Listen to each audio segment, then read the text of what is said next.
Salut tout le monde, j'espère que ça va bien. Aujourd'hui, on va parler d'un réalisateur. J'avais hésité à faire une série spéciale pour les réalisateurs, mais je me suis dit que ça rentrait bien dans les 5 films pour parler d'eux. Les plus cinéphiles d'entre vous ont reconnu Tim Burton, et oui, vous l'avez compris, on va parler d'un réalisateur qui a vraiment son univers, on va parler de Tim Burton. Avant de commencer ces 5 films, j'aimerais vous parler de L'étrange Noël de Monsieur Jack. Alors tout le monde parle de Tim Burton quand on évoque ce film, mais Tim Burton a juste fait le scénario et pas la réalisation. C'est pour ça qu'il n'est pas dans cette vidéo aujourd'hui. Mais L'étrange Noël de Monsieur Jack reste dans l'univers de Tim Burton et reste un des meilleurs dessins animés de tous les temps. On attaque tout de suite avec le numéro 1, j'ai nommé Alice au Pays des Merveilles. Ce film, je vais pas vous parler de l'histoire, mais plutôt de la réalisation. Car il y a déjà eu une dizaine d'adaptations cinématographiques de l'histoire. Donc ce Alice au Pays des Merveilles, c'est le Alice au Pays des Merveilles le plus connu, et celui qui a fait le plus d'argent, il y a eu 400 millions de dollars de recettes. Dans ce film, on découvre des costumes et des décors riches à la Tim Burton, sans surprise donc. On retrouve également le duo gagnant de Tim Burton, Johnny Depp, que vous voyez, et Helena Bonham Carter, son ex-femme dont on avait déjà parlé dans Le Discours d'un roi. C'est vraiment le duo gagnant de Tim Burton, son ex-femme et le parrain de ses enfants. Oui, Johnny Depp est parent des 2 enfants de Tim Burton et de Helena Bonham Carter. Et donc ça fait vraiment un duo explosif et qui se connaît, donc a l'habitude de jouer ensemble.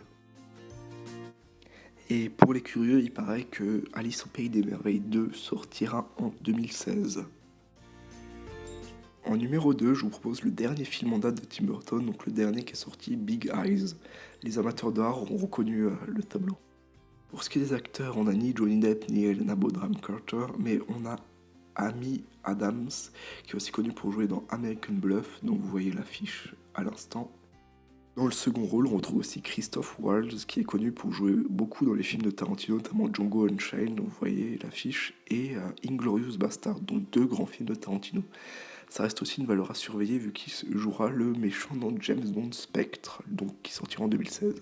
On raconte l'histoire de Margaret Keane, une peintre des années 50, connue pour ses tableaux avec les gros yeux, et de son conflit avec son mari, vu qu'il signait du même nom pour récupérer les droits de ses tableaux. Je vous en dis pas plus parce que c'est un film vraiment à regarder et je peux pas vraiment vous l'expliquer sans révéler l'intrigue.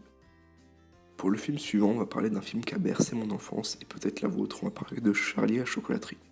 Donc on ne refait pas une équipe qui gagne, Johnny Depp et Helena Bonham Carter, le duo phare de Tim Burton.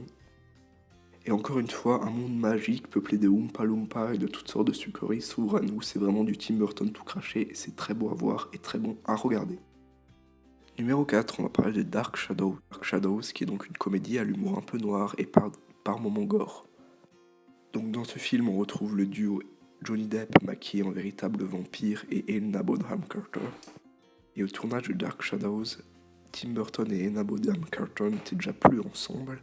Et donc c'est une belle preuve d'amitié que Tim Burton continue à faire jouer son ex-femme dans ses films. Ce film, on retrouve exactement la jeune actrice Chloé Moretz, d'à peine 18 ans et qui approche de la cinquantaine de films, qui est notamment connue pour son rôle dans Kick-Ass 1 et le 2. Dark Shadows, c'est l'histoire comique d'un vampire qui se réveille avec plus de 200 ans de sommeil, complètement assoiffé de sang et qui découvre le monde moderne et ses nouvelles coutumes qui ne sont plus de boire du sang. Comme on dit, le meilleur pour la fin, on va parler de Mars Attack, un des plus célèbres, des plus vieux et des meilleurs films de Tim Burton.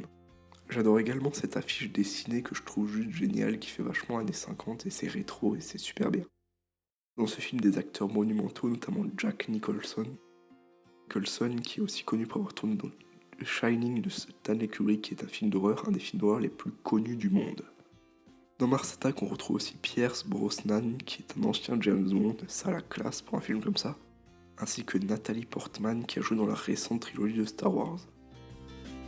Mars Attack, c'est l'histoire de Martiens qui envahissent la Terre, bon, des trucages pas trop élaborés, mais qui sont quand même à la pointe de la technologie pour l'époque. Bon, ils utilisaient des pistolets à eau et des maquettes géantes qui rajoutaient au montage, mais ce film, il est comique et il est bien réalisé pour l'époque, et les effets spéciaux, encore aujourd'hui, sont utilisés presque comme ça, même s'ils commencent à faire vieux quand on le regarde aujourd'hui.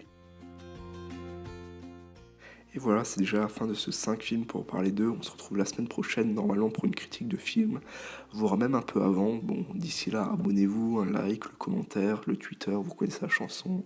Bon, je vous laisse. Ciao.